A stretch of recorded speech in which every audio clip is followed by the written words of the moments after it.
Hi, good afternoon. I have a few questions to ask you guys. Have you ever felt irritable for no reason, or angry, or just overwhelmed and irritated? Have you ever said to yourself that you should just give up? And why are you doing all these things? And you've just felt frustrated with everything that's going on in your life? Well, I have one word for those questions and one word for that feeling, and that word is stress. We all feel stress on many different levels. And ask yourself, what does stress mean to you? Um, the most common, especially for our age group, the most common reasons for stress is work, family, and jobs. Those are just the most common reasons why we all feel stressed out. I know me personally, I have a full-time job. I have two daughters, and I have decided to go back to school. That alone to me in my life is overwhelming at times, that I have the need, the daily need on a daily basis to find ways to cope and manage my stress. And I feel overwhelmed a lot of the time. And I know by our class survey that almost all of us have full-time jobs and are attending school. This brings me to my next slide. As you can see, there's a woman there that has all these crazy words outside her head: health, sickness, job, family, all these things that we all deal with on a daily basis, that stresses us out. Just by thinking of being a college student alone is a stress enough. Trying to educate ourselves and to get a degree, and that's stress alone by itself. So I know that all of you can relate to my topic and what I'm going to be talking about. After listening to my speech, I feel like you guys will be convinced that you need to identify your stress and find ways to manage it, to prolong your health and to be healthier and to feel better and be a better you. This brings me to my next slide. The three main points in my speech is stress can have a lot of negative effects on our body and our mind. There's many causes of stress, and it's different for all of us. We all have different things going on in our lives. And then the last main point is identifying our stress and finding solutions to our stress is definitely something that is very, very, very important. Management to our stress is key to good health.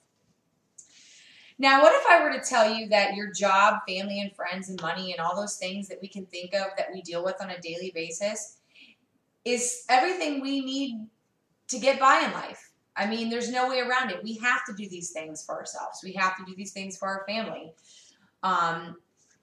So we are definitely going to have stress. So it's not like we can avoid these things that we have to do for our family and what we have to do for our life. We can't avoid these things. It's definitely all part of life and, what we have to deal with. But not learning to cope with your stress or decrease it can be very detrimental to our health. That brings me to my next slide, where I have a recent statistic from the Brain Research Institute that states that 45% of Americans say that stress causes them to have a lack of energy and feelings of nervousness and anxiety. Talking about anxiety, anxiety definitely can be brought on by stress. Stress over time can wear in the body. I also have on my PowerPoint, as you can see, I have a very interesting statistic about anxiety. 40 million adults suffer from an anxiety disorder, and 75% of them experience their first episode of anxiety by the age 22, according to the Anxiety and Depression Association of America. So that's an alarming statistic. And working as a registered nurse, I have seen young people come into the hospital having panic attacks and, anxiety and stress. Stress can also have smaller effects on us like headaches, insomnia, chest pain, and restlessness. And one of the things is, which brings me to my next slide, is it leads to unhealthy habits to cope with this stress. It can lead to drug and alcohol abuse, according to the Mayo Clinic. Another thing is overeating. It can, lead to overeating, and then we're overweight, which in long-term use of overeating causes diabetes and heart disease and, those kinds of things. Those are very unhealthy habits that we do as humans to cope with our stress on an everyday basis. On another survey that I found, which was interesting, it said that 30% of Americans surveyed, according to the Statistic Brain Research Institute, feel that they are living with extreme stress. So that's an interesting statistic as well. Now, I'm sure we can all think of right now some causes in our lives that cause stress. And like I said before earlier in my speech, that the most common are work, school, and family. It's different for everyone. Ask yourself, what are some of the things that are going on in my life that's stressing me out? Which brings me to my next slide. Money. Money is another stressor. How we're going to pay our bills and do those things. Our job, what's going on in our job. Tension between coworkers and everything. Those are all, causes of stress.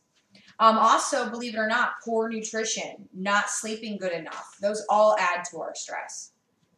Being able to identify the causes of your stress is the first step to managing it and how to lead a healthier life and have feel better about yourself. Help you develop a plan to conquer stress and help alleviate the load. This brings me to my next slide. There are solutions, healthy solutions to decrease your stress and alleviate your stress in your life. Working on these solutions not only will make you feel better, but it'll help protect your long-term health according to the American Psychological Association. Eating right and avoiding caffeine products. Eating right, which I do have a really great picture of vegetables and fruits, is really, really important. And it's something that I haven't always done and that I've recently, worked on, is to eat right. And I feel better. I feel like I can cope better. I feel like, my stress is better when I'm eating right. Sleeping good, getting rest, getting 6 to 8 hours. And, a night can only help. And another solution, which is very important, is exercise, which I'm very passionate about. I've recently got passionate about. Exercise is a great, great, healthy stress reliever. It releases those endorphins in your brain, and it helps you release your stress. And according to Melissa Smith and Robert Siegel, physical activity plays a key role in reducing and preventing the effects of stress. 30 minutes 3 times a week can definitely benefit from that. Also, building strong relationships and having a support team, that helps with your stress. Having somebody that you can vent to, if you need help with something, having family members, that you can count on. Those are just all great ways, to find solution, to your stress. Finding ways to relax every day, doing something that you love and you enjoy to recharge, like reading, swimming, music, dancing. Those are all great things to help that'll benefit you. Well, in conclusion, we have definitely explored the importance of reducing stress in our lives. Not only will we live longer, but we will feel better too. We now know that there are many negative effects stress can have, both long-term and short-term, and knowing your causes and identifying them will only help lead to the oh-so-important coping skills, which we just talked about. So next time your heart is pounding and you feel overwhelmed, ask yourself, is this the way I want to live? If this is the way I want to live and this is the way I want to feel and live my life? Remember, stress, everybody has it. It's normal to have stress. It's finding a way to cope with it to make you healthy and feel better. Thank you.